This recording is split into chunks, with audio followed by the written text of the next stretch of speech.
Esta es una producción de Grupo Fórmula. Bueno, pues, querido Héctor, me dicen que se te fue la luz y me extraña porque no veo ningún incendio forestal cercano. Buenas tardes. No, debe haber uno en Tamaulipas.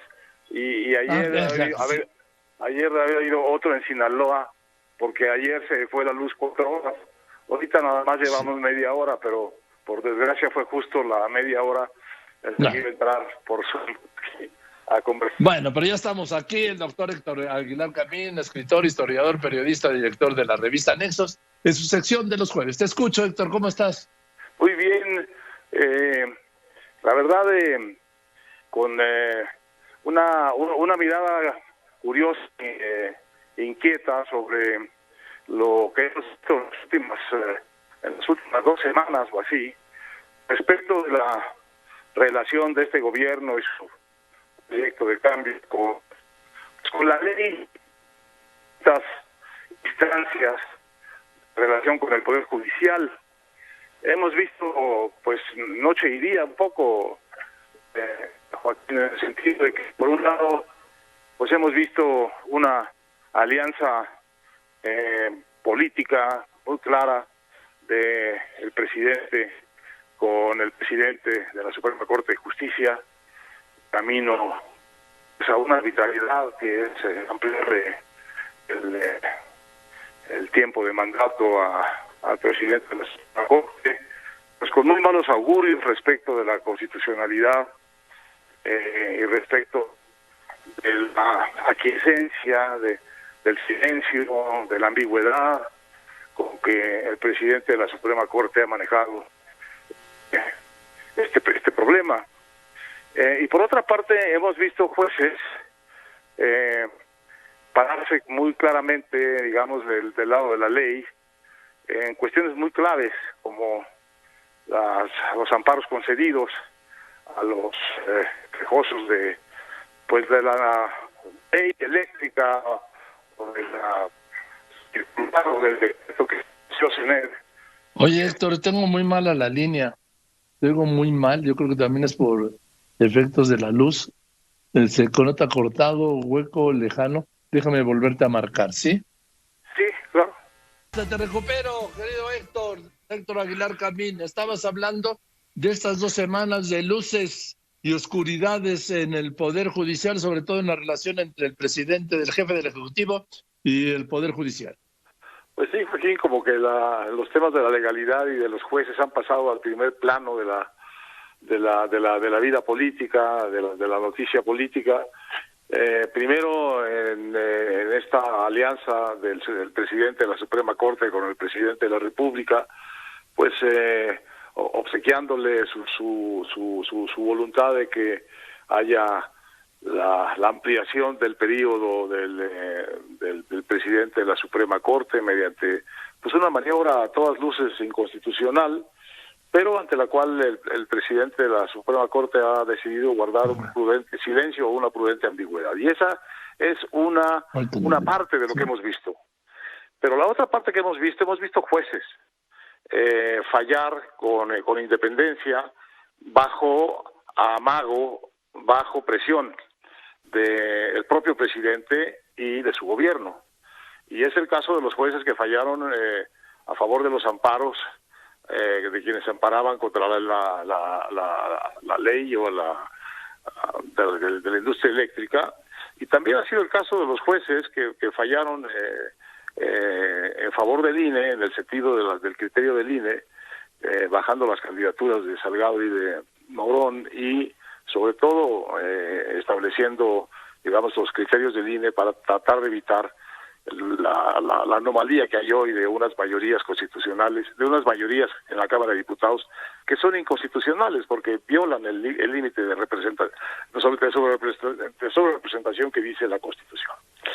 Entonces, esos dos lados son muy interesantes porque quieren decir que por una parte, digamos, hay una gran fuerza del presidente para intervenir en la cúpula, en lo más alto del Poder Judicial, que es la presidencia de la Corte, pero por otro lado, como se dice coloquialmente, aún hay jueces en Berlín, y entonces Los jueces como tales pues se atienen a los criterios de la ley y a sus propios criterios para juzgar, y podemos decir que han juzgado de una manera autónoma e independiente porque sabemos que estaban sujetos a presión.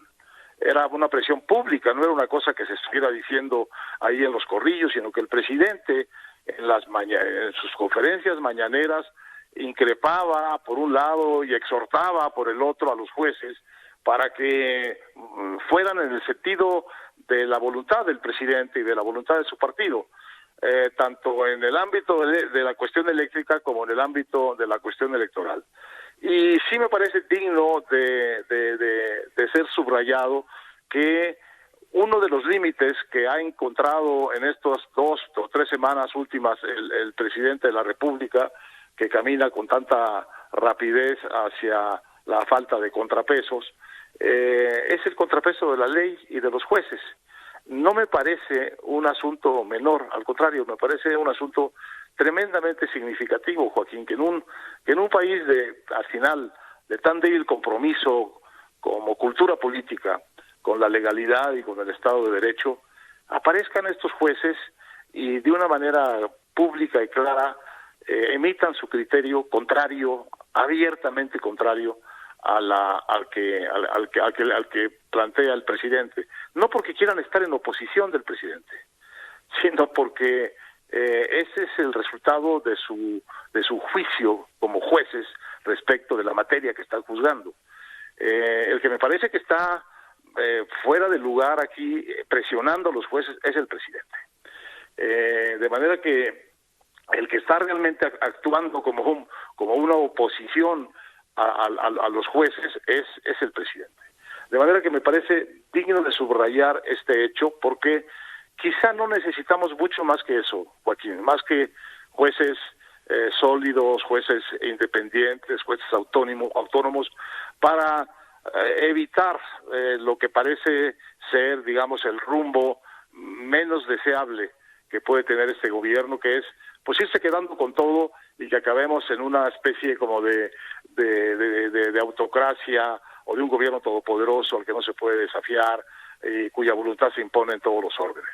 Es importante, sobre todo ahora que estamos camino a una elección en la que, bueno, pues igual el presidente está actuando como si caminara hacia una elección de Estado, poniendo todo lo que él puede poner para que gane su partido y para que pierdan los otros partidos, y sin embargo ahí está todavía el tema también de que las urnas no están controladas por el gobierno y el voto de los ciudadanos tampoco está controlado por el gobierno. De manera que podemos pensar que estas elecciones serán también pues una prueba interesante de dónde está la ciudadanía respecto de este gobierno, con la certidumbre adicional de que el tribunal que va a juzgar todas las querellas postelectorales, que pensamos que pueden ser muchas, pues por el estilo electoral del presidente y de su partido, que es quejarse de todas sus derrotas y aceptar todos sus triunfos, va a llevar una presión muy fuerte hacia el tribunal electoral. Y me parece que es un buen síntoma para cuando llegue ese momento, el que los magistrados de este tribunal hayan, bajo presión, actuado con independencia y con rigor jurídico, más que con temor y con rigor político y con criterio político. Ahora, el presidente los ha descalificado como golpistas, que es muy grave, y como conspiradores. Es increíble realmente oír al jefe de las instituciones hablar de esa manera como si fuese un opositor, como si fuese una gente que no tiene responsabilidad por el equilibrio del gobierno y el manejo de las instituciones.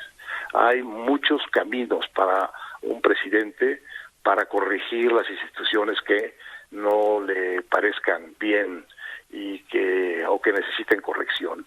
Pero yo creo que el peor de todos, Joaquín, es el de satanizarlas y creo que el más estéril también, porque finalmente no conduce a lo que el propio presidente quiere, es es este discurso rijoso, confrontacional, él que quiere establecer una enorme transformación en México, debería tomar nota de lo que está sucediendo en Estados Unidos con el presidente Biden, que está haciendo una transformación de extraordinaria profundidad, sin un solo grito, sin un solo improperio, salvo para el presidente Putin, en un tono absolutamente mesurado y haciendo unos cambios de una profundidad extraordinaria.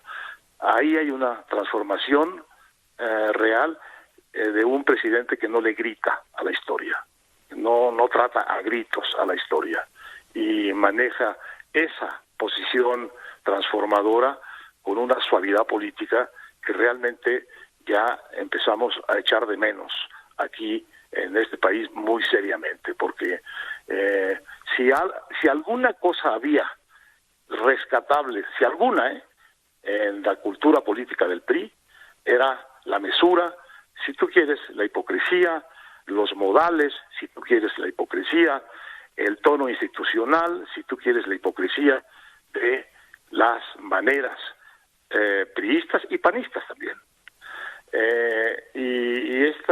Este presidente que habla en contra de las instituciones, en lugar de transformarlas, me parece que no es un buen referente ni para la vida democrática, ni para la civilidad, ni para el equilibrio de la vida pública. Me parece que el presidente está actuando como un opositor y no como lo que es el jefe del Estado.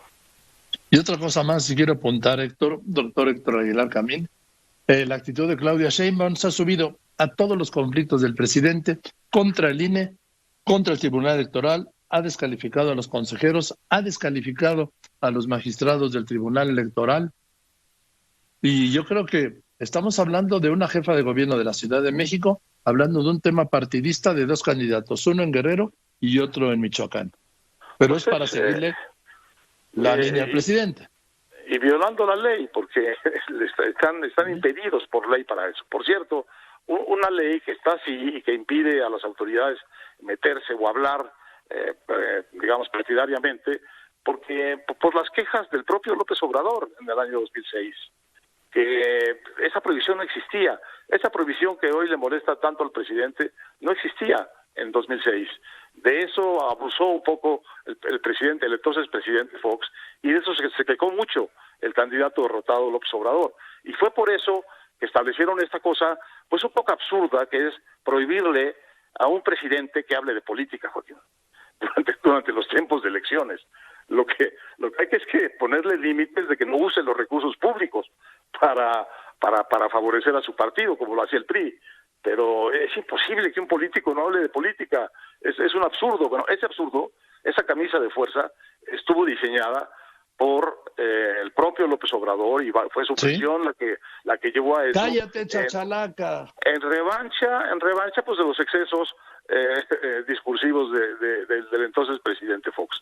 Entonces, hace una reflexión muy buena Leo Zuckerman a propósito de esto. Dice, bueno, esa es la idea de poner leyes para afectar al contrincante sin pensar que un día esas leyes se te van a aplicar a ti. Claro. Eso ocurre frecuentemente. En fin, querido Héctor, te mando un abrazo. Muchas gracias. Un abrazo, Joaquín. Nos vemos Hasta el luego. jueves. Ese es muy bien el doctor Héctor Aguilar Camín, escritor, historiador, periodista, director de la revista Nexos. Esta fue una producción de Grupo Fórmula.